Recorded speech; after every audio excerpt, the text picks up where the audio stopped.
السلام علیکم پیارے بچوں، پیاری ماں اور پیارے پیارے دوستوں، آپ سب کیسے ہیں؟ امید ہے کہ آپ سب ٹھیک ہوں گے، خیر خیریت سے ہوں گے اور خوش باش ہوں گے۔ آج جو کہانی میں آپ کے لیے لے کے آئی ہوں وہ ہے حضرت موسیٰ علیہ السلام اور قارون۔ بچوں کے لیے انبیاء علیہ السلام کی روشن کہانیاں قرآن کریم کے حوالہ جات کے ساتھ۔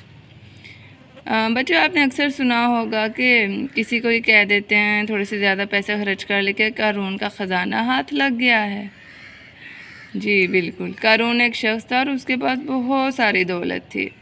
آئیے ہم اس کی کہانی کو پڑھتے ہیں۔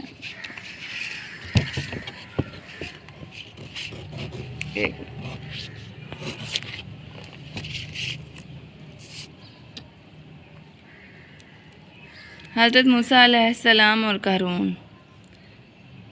ظالم بادشاہ فرعون کے دربار میں ایک امیر آدمی تھا، اس کا نام قارون تھا۔ وہ حضرت موسیٰ علیہ السلام کا رشتہ دار تھا، لیکن اللہ کا نافرمان اور سرکش تھا۔ اسے فرعون نے بنی اسرائیل کو غلام بنانے کے لیے اپنا وزیر بنایا ہوا تھا۔ وہ بنی اسرائیل کے لوگوں سے بہت زیادہ سود زبردستی لیتا اور انہیں غلام بنا لیتا۔ وہ جب اپنے محل میں جاتا تو دولت کو گن گن کر خوش ہوتا رہتا۔ اس کے پاس بہت دولت جمع ہو گئی، لیکن اس کا لالچ بڑھتا ہی رہا، یوں وہ متکبر اور ظالم بھی ہو گیا۔ قارون نے دولت جمع کر کے سونے اور جواہرات سے کئی بڑی بڑی صندوق بھر لیے تھے، جن کے تالوں کی چابیاں ہی بہت بھاری تھیں۔ ان چابیوں کو کئی طاقتور لوگ مل کر اٹھاتے۔ حضرت موسیٰ علیہ السلام نے ہمیشہ دولت کے لالچ سے قارون کو روکا۔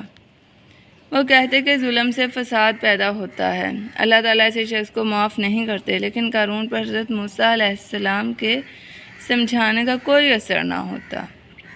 قارون عیش کی زندگی گزارتا، جبکہ بنی اسرائیل کے اکثر لوگ اس کی وجہ سے غریب ہو کر غلام بن گئے۔ وہ چلچلاتی دھوپ میں محنت کرنے پر مجبور ہو گئے۔ حضرت موسیٰ علیہ السلام قارون کو سمجھاتے کہ خبردار، دولت اللہ کی طرف سے آزمائش ہوتی ہے۔ اللہ تعالیٰ دیکھ رہے ہیں کہ کیا تم حلال کمائی کرتے ہو، کیا تم اللہ کا شکر ادا کرتے ہو، کیا تم غریبوں کے لیے خیرات کرتے ہو۔ قارون حضرت موسیٰ علیہ السلام کی بات ہی نہ سنتا۔ وہ اپنے قیمتی جواہرات اور زیورات پہن کر اتراتا پھرتا۔ یہ زیورات وہ اپنی شان دکھانے کے لیے پہنے رکھتا۔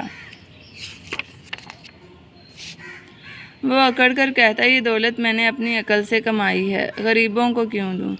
حضرت موسیٰ علیہ السلام نے قارون کو اللہ کے وہ عذاب یاد دلائے جو پہلے زمانے میں اللہ کے نافرمان لوگوں پر آئے تھے، لیکن اس پر کوئی اثر نہ ہوا۔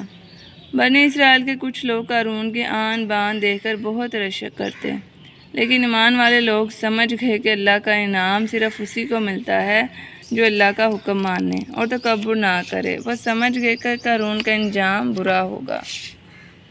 جب قارون فساد سے باز نہ آیا تو اس پر اللہ کا عذاب آ گیا۔ ایک شام خوفناک زلزلہ آیا، زمین ہلنے لگی۔ لوگ گھبرا کر گھروں سے باہر نکل آئے اور دیکھا کہ قارون کا محل اور خزانوں کے کمرے زمین میں دھنس رہے ہیں۔ قارون کی اتنی دولت اسے اللہ کے عذاب سے نہیں بچا سکی۔ لوگوں کی آنکھیں کھل گئیں اور انہوں نے اللہ کی نعمتوں کا شکر ادا کیا۔ جی بچوں، کیسی لگی آپ کو کہانی؟ کہانی پسند آئی تو اس کو لائک ضرور کر دیجیے گا اور چینل کو سبسکرائب بھی کر دیجیے گا، ٹھیک ہے؟ خوش رہیں، آباد رہیں، ہنستے مسکراتے رہیں اور دل لگا کے پڑھائی کریں، ٹھیک ہے؟ اوکے، اللہ حافظ۔